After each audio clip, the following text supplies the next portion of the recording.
আসসালামু আলাইকুম শিক্ষার্থীরা, সবাই কেমন আছো? তো আজকের আলোচনা হচ্ছে বর্গমূল বিষয়ক আলোচনা।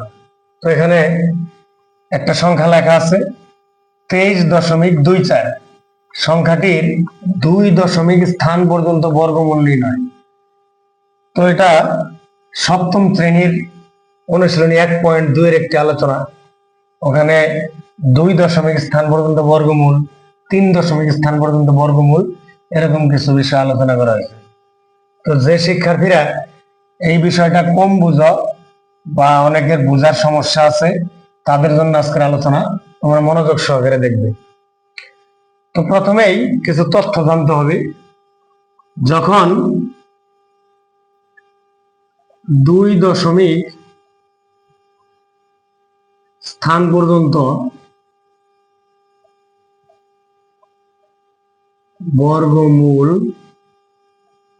নির্ণয় করতে হবে বা নির্ণয় করতে বলবে, তখন দশমিকের পর 3 জোড়া অঙ্ক থাকতে হবে।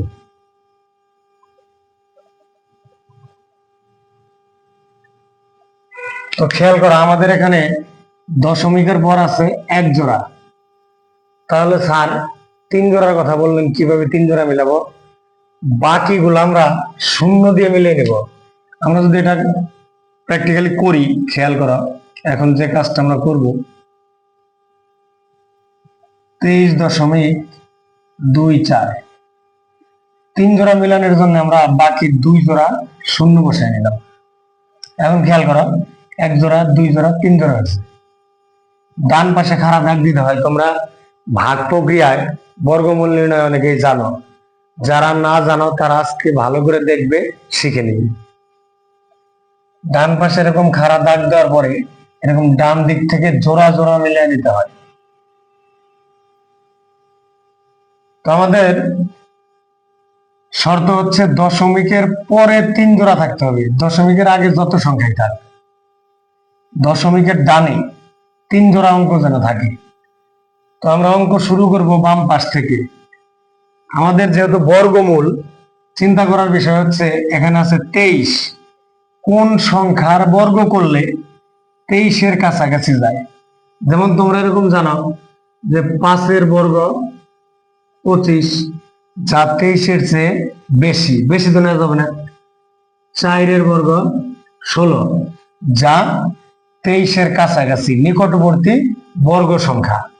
তাহলে আমরা 4 নিতে পারি। এখানে 4-এর বর্গ কত? 16। 23-এর নিচে 16। এখন এটাকে আমরা বিয়োগ করব। 23 থেকে 16 বাদ দিলে কত থাকে? 7। যেহেতু এই দশমিকের সংখ্যা পর্যন্ত আমাদের কাজ করা হয়েছে, সেটার ফল আমরা পেয়েছি, তাহলে ফলের পরে দশমিকটা বসে নেব। তারপরে বাম পাশে এরকম খাড়া দাগ দিতে হয়। এখন আমরা একটা করে জোড়া নিচে নামে আনবো। এখানে পরবর্তী জোড়াটা কত? 24। তাহলে মূল সংখ্যা এখানে দাঁড়াইলো 724।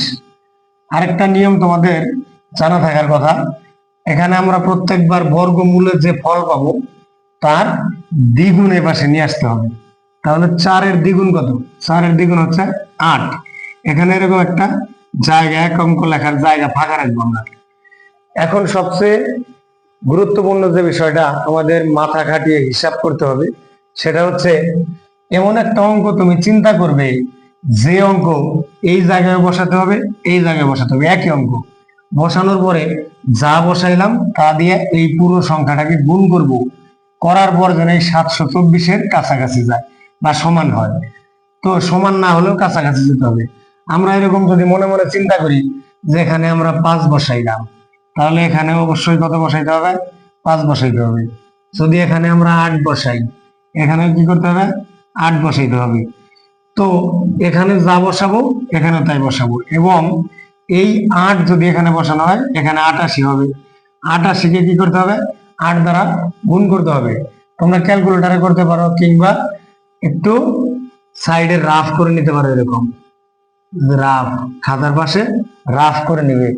যদি 8 বসাও, তোমার এরকম অনুমান ভুল হতে পারে, কম বেশি হতে পারে, যে কারণে তুমি সাইডে রাফ করে নিয়ে আসবে যে 8 বসাইলে এটা 88 হয়, তাকে এই 8 দিয়েই গুণ।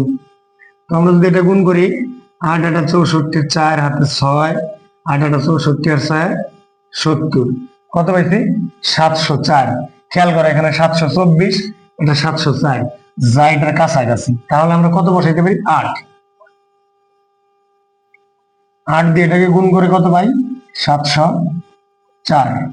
বিয়োগ করলে কত থাকবে? 0 2। তার মানে 20 থাকলো। তো আমরা পরবর্তী আরেক জোড়া নিয়ে আসি, শূন্যের জোড়া নিয়ে আসি। আমার বাম পাশে খাড়া দাগ। এখানে দেখো বর্গমূলের ঘরে 4.8, কিন্তু আমরা যখন এই পাশে নিয়ে আসবো তখন এটা দশমিক ছাড়া চিন্তা করব। দশমিক ছাড়া চিন্তা করলে এটা কত? 48, তার দ্বিগুণ 96। এখানে একটা ঘর ফাঁকা থাকবে। তো খেয়াল করো, এরকম কোন একটা অঙ্ক আবার এই জায়গায় বসাবো, বসায় এরে গুণ করলে যেন এই 2000-এর কাছাকাছি যায়। এখন নর্মালি চিন্তা করো, আমরা মনে মনে চিন্তা করলাম এখানে 1, তাহলে 1, তাহলে এটা কত হবে? 961। 961 হচ্ছে। যদি 2 চিন্তা করি তাহলে 962। তাহলে 2 যদি চিন্তা করি, 962, তাহলে 2 দ্বারা গুণ, তাহলে 2 দুগুণে 4, 6 দুগুণে 12, হাতে 1, 9 দুগুণে 18, 19, 1924, চাই 2000-এর কাছাকাছি। তুমি যদি 3 দিয়ে চিন্তা করো তাহলে 2000-এর চেয়ে বেশি চলে যাবে। তাহলে আমরা কত বসাবো? 2। এখানে 2 কত পাইছি গুণ করে? 1924 বা 1924। বিয়োগ করি, 4 আছে 10 মিলে 6, হাতে 1 2 3, 3 আছে 10 মিলে 7, 76 থাকে। আরেকটা জোড়া এখানে আছে। এবার খেয়াল করবা, এটা 4.82 চিন্তা না করে আমরা চিন্তা করবো 482। 482 দ্বিগুণ এই পাশে নিয়ে আসি। তাহলে 482 দ্বিগুণ যদি নিয়ে আসি আমরা, 2 দুগুণে 4, 8 দুগুণে 16, হাতে 1, 4 দুগুণে 8 আর 1 9, তাহলে 964। এখানে একটা ঘর ফাঁকা থাকবে। এইবার খেয়াল করো, এখানে যদি তুমি 1 নাও, এখানে 1 নিতে হবে, তাহলে এটা কত হয়ে যায়? 1 নিলে 9641, যা আমাদের এখানে ভাজ্য যা আছে তার চেয়ে বেশি হয়ে যায়। তো বেশি তো কখনোই যাওয়া যাবে না। তাহলে 1 নিলেও যদি স্যার বেশি হয়, তাহলে আমরা কি নিব? 1 নেওয়ার পরেও দেখা যায় বেশি, তাহলে আমরা যদি এখানে 0 নেই, তো তুমি এটা বলতে পারো স্যার এখানে 0 নিলেন, এখানে 0 নিলেও তো এটা বেশি, 9640। 0 নিলেও তো এটার চেয়ে কি হয়? এটা বেশি হয়। কিন্তু এখানে কথা তো আছে, আমরা যে 0 নিব, এই 0 দ্বারা এটাকে গুণ করব। 0 দিয়ে কোনো কিছুকে গুণ করলে তার ফল 0 হয়। এখন এটা কম হয়ে গেছে, তাহলে আমাদের অবশিষ্ট এটাই থেকে গেল। এখন কথা হলো, আমাদের কাছে চাইছিল কত? 2 দশমিক স্থান পর্যন্ত। তো 2 দশমিক স্থান পর্যন্ত বর্গমূল চাওয়া মানে দশমিকের পরে 2টা ঘর নিতে হবে। তবে অঙ্ক করার ক্ষেত্রে আমাদের দশমিকের পরে 3 ঘর থাকতে হয়। দশমিকের পরে 3 ঘর, যে কারণে আমরা দশমিকের পরে এখানে 3 জোড়া অঙ্ক নিচ্ছি। তো এখন আমরা বর্গমূলটা তাহলে কিভাবে লিখবো? অতএব নির্ণেয় 2 দশমিক স্থান পর্যন্ত বর্গমূল কত পেয়েছি? 4.82। যেহেতু দশমিক সংখ্যার ডানে যদি শূন্য থাকে, সেই শূন্যর প্রয়োজন নেই বা কোনো দাম নেই, এই জন্য আমরা কত লিখবো? 4.82। তবে আরেকটু বিষয় তোমাদের এখানে ক্লু দিয়ে দেই, সেটা হচ্ছে যদি কখনো এই 2 দশমিক মানে যে কয় ঘরের দশমিক চাওয়া হয়েছে, যদি এরকম আসতো 4.82, তারপরে এরকম একটা অঙ্ক থাকলো 7, সেক্ষেত্রে আমাদের এটা কি নিতে হইতো? 4.82। তো আমাদের মূলত 8 2, এটা 82 হয়, কিন্তু এটা আমরা পরবর্তী অঙ্কটা খেয়াল করো 7, এটা থাকার কারণে আমরা এটা লিখবো 83 প্রায়। তার মানে এখানে কত পর্যন্ত থাকলে আমরা এক যোগ করব? যদি 5 থেকে তার বেশি থাকে, মানে 4-এর চেয়ে বেশি যদি এরকম থাকতো, 5 তাহলে এটা 83 হইতো, 6 তাহলে 83 হইতো, 7 83, 8 83, 9 83।